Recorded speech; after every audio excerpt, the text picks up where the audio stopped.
దేవుని నామమునకు మహిమ కలుగునుగాక. ఇంత మంచి అవకాశాన్ని కలిగించిన పరిశుద్ధాత్మ దేవునికే మహిమ ఘనత ప్రభావంలో ఆరోపించుచు ఉన్నాను. వాక్యం గురించిన అవగాహన అనే ఈ కార్యక్రమం అందరికీ అవగాహన కలుగుటకై మంచి ఉద్దేశంతో ఈ కార్యక్రమాన్ని ప్రారంభించడం జరిగింది. ఈ 1255 ఎపిసోడ్గా యెహోషువ గ్రంథం 11వ అధ్యాయాన్ని మనం ధ్యానించుకుందామండి. 11వ అధ్యాయం అంతా ఉత్తర ప్రాంతాలను వశపరుచుకోవడం గురించి మనకి ఇక్కడ రాయబడి ఉంటుంది. నిన్న మనం దక్షిణ ప్రాంతాలను ఓడించడానికి గురించి నేర్చుకున్నాం. తర్వాత ఉత్తర ప్రాంతాలను వశపరుచుకోవడం గురించి కూడా 11వ అధ్యాయాన్ని మనం చూడవచ్చు.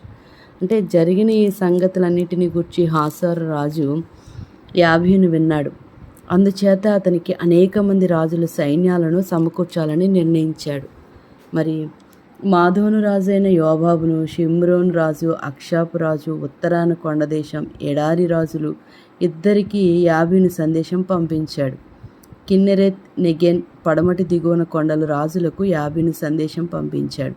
పడమట సఫోద్దర్ రాజుకు కూడా యాబీను సందేశం పంపించాడు. యాబీను ఆ సందేశాన్ని తూర్పు పడమరలో ఉన్న కనానీ ప్రజల రాజులకు పంపించాడు అన్నమాట. కొండ ప్రదేశాల్లో నివసిస్తున్న అమోరీ ప్రజలకు, హిత్తీ ప్రజలకు, పెరిజీ ప్రజలకు, యెబూసీ ప్రజలకు పంపించాడు. మిస్పా ప్రాంతంలో హెర్మోను కొండ దిగువలో నివసిస్తున్న హివ్వీ ప్రజలు కూడా అతడి సందేశాన్ని పంపించాడు. కనుక ఈ రాజులందరి సైన్యాలు కూడి వచ్చాయి. అక్కడ ఎంతోమంది శూరులు ఉన్నారు. ఎన్నో రథాలు, ఎన్నో గుర్రాలు, అది అతి విస్తారమైన సైన్యం. సముద్ర తీరంలో ఇసుక రేణువులు ఎన్ని ఉంటాయో అంతమంది ఉన్నట్టు ఉన్నారు. ఈ రాజులంతా మెరేము అనే చిన్న నది దగ్గర సమావేశమయ్యారు. వాళ్ళు తమ సైన్యాలను ఒకే చోట చేర్చారు. ఇశ్రాయేలుల మీద పోరాడేందుకు వారు ఏర్పాట్లు చేశారు. అప్పుడు యెహోవా ఆ సైన్యాన్ని చూసి, భయపడకు, రేపు ఈ వేళకు మీరు ఆ సైన్యాన్ని ఓడించేటట్టు నేను చేస్తాను. వాళ్ళందరినీ మీరు చంపేస్తారు. మీరు వారి గుర్రాలను, కుడికాళ్ళ నరాలను నరికివేసి వారి రథాలను తగలబెట్టేస్తారు అని యెహోషువతో చెప్పాడు. దేవుడు ఎంత అద్భుతమైన మాట చెప్పాడో చూడండి. రేపు ఈ వేళకు వారు నాశనం అయిపోతారు. అంటే మన ముందు ఎలాంటి పర్వతం ఉన్నా, ఎలాంటి పరిస్థితులు మన ముందున్నా, అవి అసాధారణమైన పరిస్థితులైనా దేవుడు దాన్ని సాధ్యపరిచే దేవుడు మన పక్షాన ఉన్నాడు. నేను వాటిని తగలబెట్టేస్తారు, మీ చేతే ఆ పని చేయిస్తానంటున్నారు. నువ్వు ఏ పరిస్థితి గురించి ఆలోచిస్తున్నావో, ఏ పరిస్థితి గురించి ఏడుస్తున్నావో అక్కడ నీకు గొప్ప కార్యాన్ని దేవుడు చేయబోతా ఉన్నాడు. యెహోషువ అతని సర్వ సైన్యం శత్రువును ఆశ్చర్యచకితులుగా చేశారు. మెరేము నది వద్ద వారి శత్రువుల మీద దాడి చేశారు. ఇశ్రాయేలు వారిని ఓడించేటట్లు చేశాడు యెహోవా.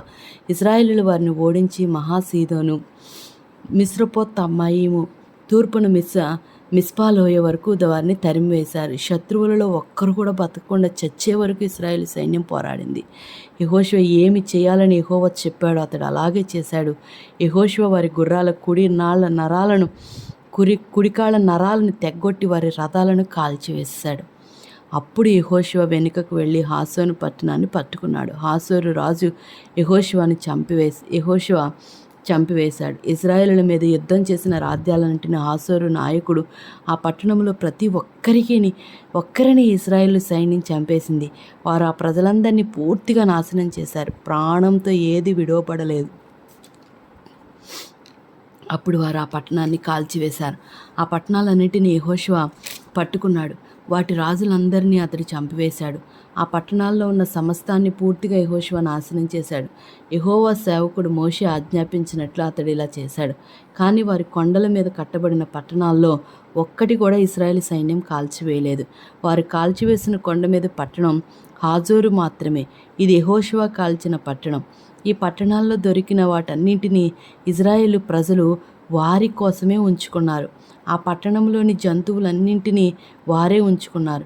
కానీ అక్కడ ప్రజలను అందరినీ చంపివేశారు. మనుషులు ఎవ్వరిని వారు బ్రతకనివ్వలేదు. ఇలా చేయమని చాలా కాలం క్రితమే యెహోవా మోషేకు ఆజ్ఞాపించాడు. ఇలా చేయమని మోషే యెహోషువకు ఆజ్ఞాపించి ఉన్నాడు. కనుక యెహోషువ దేవునికి విధేయుడయ్యాడు. యెహోవా మోషేకు ఆజ్ఞాపించిన సమస్తాన్ని యెహోషువ జరిగించాడు. కనుక ఈ దేశం అంతటిలో ఉన్న ప్రజలందరినీ యెహోషువ ఓడించాడు. కొండదేశం, నెగుపు ప్రాంతం, గోషేను ప్రాంతం అంతను, పడమటి కొండకు దిగువ ప్రాంతం, అరాబా ప్రాంతం, ఇశ్రాయేలు వాటి దగ్గరలో ఉన్న కొండలు అన్నిటి మీద అతడు ఆధిపత్యం కలిగి ఉన్నాడు. శేయీరు దగ్గర హలాకు కొండ నుండి హెర్మోను కొండ దిగువను లెబానోను లోయలో బయల్గాదు వరకు ఉన్న దేశం అంతా యెహోషువ స్వాధీనంలో ఉంది. దేశంలో రాజులందరినీ యెహోషువ పట్టుకొని చంపివేశాడు. యెహోషువ ఆ రాజులతో చాలా సంవత్సరాలు యుద్ధం చేశాడు. ఆ దేశంలో మొత్తం ఒక పట్టణం మాత్రమే ఇశ్రాయేలుతో శాంతి ఒడంబడిక చేసుకుంది. గిబియోనులో నివసిస్తున్న హివ్వీ ప్రజలు, వారు మిగతా పట్టణాలని యుద్ధంలో ఓడించబడ్డాయి. ఆ ప్రజలు తాము చాలా బలం గల వాళ్ళమని అనుకోవాలనే యెహోవా కోరాడు. అప్పుడే వారు ఇశ్రాయేలు మీద యుద్ధం చేస్తారు. ఈ విధంగా ఆయన వారిని నిర్దాక్షిణ్యంగా నాశనం చేయనిచ్చాడు. మోషే ఏమి చేయాలని యెహోవా ఆజ్ఞాపించాడు, అలాగే ఆయన వారిని నాశనం చేయనిచ్చాడు. హెబ్రోను, దేబీరు, అనాబు, యూదా ప్రాంతాల్లో కొండ దేశంలోను అనాకీ ప్రజలు అంటే అనాకీ వంశస్థులు వారు భారీ కాయలు, పొడుగాటి వారు మరియు వారు గొప్ప యోధులుగా ప్రసిద్ధి చెందినవారు. సంఖ్యాకాండం 13:33 మనం చూస్తే వీరి గురించి మనకు తెలుస్తుంది. నివసించిన వారి అనాకీలు. ప్రజలతో యెహోషువ యుద్ధం చేశాడు. ఆ ప్రజలందరినీ, వారి పట్టణాలను యెహోషువ పూర్తిగా నాశనం చేశాడు. ఇశ్రాయేల్ దేశంలో అనాకీ ప్రజలు ఎవ్వరూ ప్రాణంతో మిగలలేదు. మిగిలిన అనాకీ ప్రజలు గాజా, గాతు, అష్డోదులో నివసించారు. ఇశ్రాయేల్ దేశం అంతటిని యెహోషువ స్వాధీనం చేసుకున్నాడు. చాలా కాలం క్రిందట యెహోవా మోషేకు చెప్పింది ఇదే.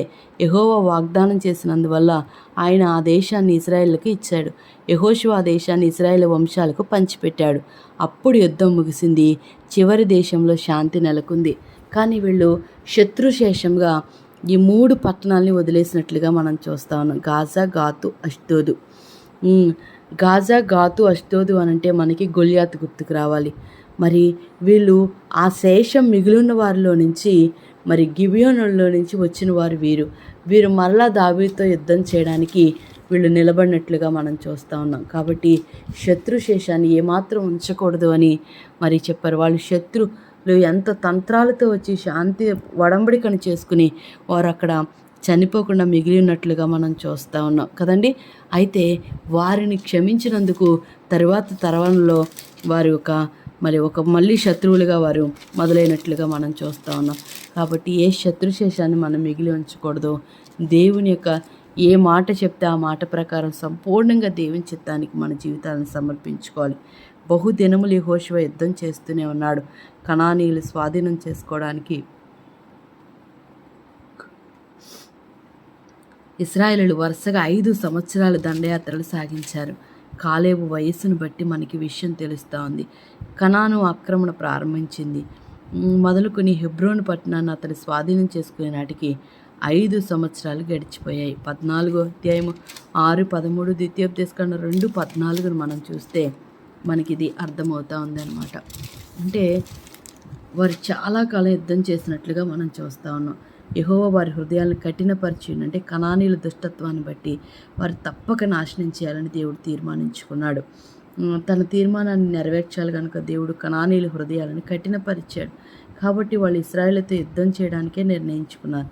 ఒక వ్యక్తి కానీ ఒక దేశం కానీ దుర్మార్గంగా మారినప్పుడు కృప ఉపసంహారం జరిగి వారిపైన తీర్పు వెలువడుతుందని హెబ్రీ పత్రిక 10:26-31 వరకు మనం చదివితే అర్థమవుతుంది. యెహోషువ దేశం అంతటినీ పట్టుకున్నాడు. అంటే యెహోషువ ఈ గ్రంథ సారాంశం మనకి ఏం తెలుపుతుంది అంటే మోషే యెహోషువల ఆక్రమణలు 12వ అధ్యాయాన్ని సమీక్షిస్తున్నాయి.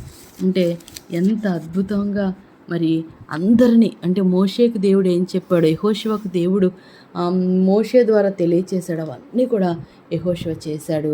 వెంటనే ప్రజలందరికీ ఆ తర్వాత శాంతి నెలకొన్నట్లుగా మనం చూస్తూ ఉన్నాం. ఒక వ్యక్తి ద్వారా దేవుడు తను చేయాలనుకున్న కార్యాన్ని చేసినట్లుగా మనం చూస్తూ ఉన్నాం.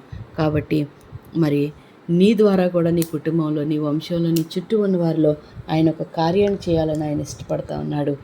నీవెందుకు ఆయనలో నిలబడడానికి ఇష్టపడలేదు? యెహోషువ చేసినట్లే, యెహోషువ దేవుడి మాట విన్నట్టే, యెహోషువ దేవుడికి విధేయుడైనట్టే, యెహోషువ చెప్పినట్లుగా చేసినట్లే నేను కూడా ఆ విధంగా చేస్తే దేవుడు నిన్ను నీ కుటుంబం కొరకు, నీ వంశం కొరకు, నీ సమాజం కొరకు, దేవుని రాజ్యం కొరకు నిన్ను వాడుకోవడానికి ఆయన ఇష్టపడతా ఉన్నాడు. అట్టి కృపను పరిశుద్ధాత్మ దేవుడు మనందరి కుటుంబాలకు అనుగ్రహించునుగాక. దేవుడి కొద్ది మాటలు మనందరి వినికిడిలో ఆశీర్వదించునుగాక. ఆమేన్. చిన్న ప్రార్థన చేసుకుందాండి. మహోన్నతుడ సర్వాధికారి అయిన తండ్రి, నీకే వందనాలు.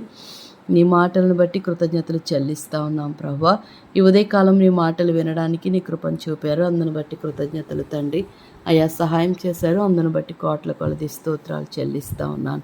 నీ మాటలు వినగలిగిన చెవి, గ్రహించగలిగిన మనసును మా అందరికీ దయచేయండి. మా ప్రాణాత్మ దేహంలో మీ సొంతం చేసుకోండి. వెనుకొన్నవన్నీ మర్చి ముందున్న వాటి కొరకు వేగిరపడుతూ నీ రాజ్య సువార్తలో మా తరతరాలు ఉపయోగపడినట్లుగా మమ్మల్ని నీ దరి చేర్చుకోండి ప్రభువా. అలాగే ఈ ఉదయకాలం ఎవరిని క్షమించాలి, ఎవరి గురించి ప్రాధేయపడాలి, ఎవరి గురించి విజ్ఞాపన చేయాలో తెలియచేయమని సమస్తాన్ని మీకు సమర్పించుకుంటూ సమస్త మహిమ ఘనత మీకు మాత్రమే అర్పిస్తూ యేసు నామములో అడిగి వేడుకొని ప్రార్థించుచు ఉన్నాను తండ్రి. ఆమేన్. ప్రైజ్ లార్డ్ అమ్మ. God bless you. అందరికీ వందనాలు.